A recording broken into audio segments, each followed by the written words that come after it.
Telangana cabinet లో కీలక నిర్ణయాలు తీసుకుంది ప్రభుత్వం. రెండో విడత ఇంధనం ఇళ్లను మంజూరు చేసేందుకు కేబినెట్ లో నిర్ణయం తీసుకుంది. వీటితో ప్రభుత్వం జూనియర్ కాలేజీలో మధ్యాహ్న భోజనం అమలు చేయాలని నిర్ణయించారు. ప్రస్తుతం కేబినెట్ నిర్ణయాలను మంత్రి పొంగులేటి శ్రీనివాసరెడ్డి వివరిస్తున్నారు. అలాగే చూద్దాం. ఈ రోజు కేబినెట్ లో అప్రూవల్ చేయడం జరిగింది. అదే రకంగా కోఆపరేటివ్ సెక్టార్ లోని డిసిఎంఎస్ఎల్ని మార్క్ 5 లో విలీనం చేయాలని, అదే రకంగా తెలంగాణ రూరల్ ఇన్ఫ్రాస్ట్రక్చర్ కార్పొరేషన్ ని ఆకాలో విలీనం చేయాలని కేబినెట్ ఈ రోజు నిర్ణయం తీసుకోవడం జరిగింది. ఇక ప్రధానమైన అంశం పాలమూరు రంగారెడ్డి. ఇది చాలా వెనుకబడ్డ ప్రాంతం. ఈ వెనుకబడ్డ ప్రాంతంలో ఆనాటి ప్రభుత్వం ఏదైతే పాలమూరు రంగారెడ్డి అనే ప్రాజెక్టుని 21 భాగాలుగా విభజించి 18 భాగాల వరకే ఆనాటి కాన్సన్ట్రేషన్ చేసి కొంత పార్ట్ వర్కులు కంప్లీట్ చేశారు. ఆ బ్యాలెన్స్ వర్కులు కంప్లీట్ చేయడంతో పాటు మిగిలిన లాస్ట్ లో ఉన్న లక్ష్మీదేవిపల్లి రిజర్వాయర్ వరకు ల్యాండ్ ఎక్విజిషన్ కూడా చేయాలి అని ఫస్ట్ ఫేజ్ లో యుద్ధ ప్రాతిపదిక మీద ఈరోజు కేబినెట్ నిర్ణయం చేయడం జరిగింది. దానికి సంబంధించి మొదటి విడత 587 కోట్లు ల్యాండ్ ఎక్విజిషన్ పర్పస్ కోసము రాష్ట్ర కేబినెట్ ఆమోదం తెలపడం జరిగింది.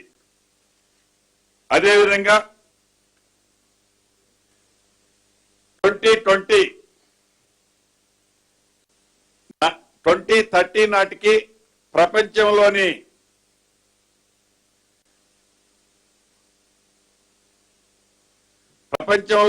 టాప్ 5 లైఫ్ సైన్సెస్ హబ్బులుగా ఒకటిగా తెలంగాణ ఉండాలని ఈ రాష్ట్ర ప్రభుత్వం సంకల్పించి దానికి సంబంధించి 2026 to 30 సంబంధించిన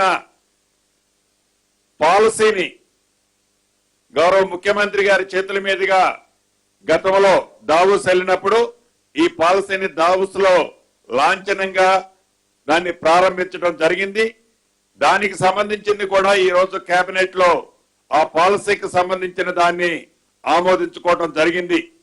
దీనివల్ల ఈ పాలసీ ద్వారా వచ్చే 5 సంవత్సరాలలో 5 లక్షల మందికి ఉద్యోగాలు రావటమే కాకుండా $25 బిలియన్ పెట్టుబడి ఈ పాలసీ ద్వారా తెలంగాణ రాష్ట్రం ప్రపంచంలోని అనేక దేశాల్లో ఉన్న పారిశ్రామికవేత్తల దగ్గర నుంచి పెట్టుబడిగా తెలంగాణకి రావడానికి బ్రైట్ ఛాన్సెస్ ఉన్నాయి.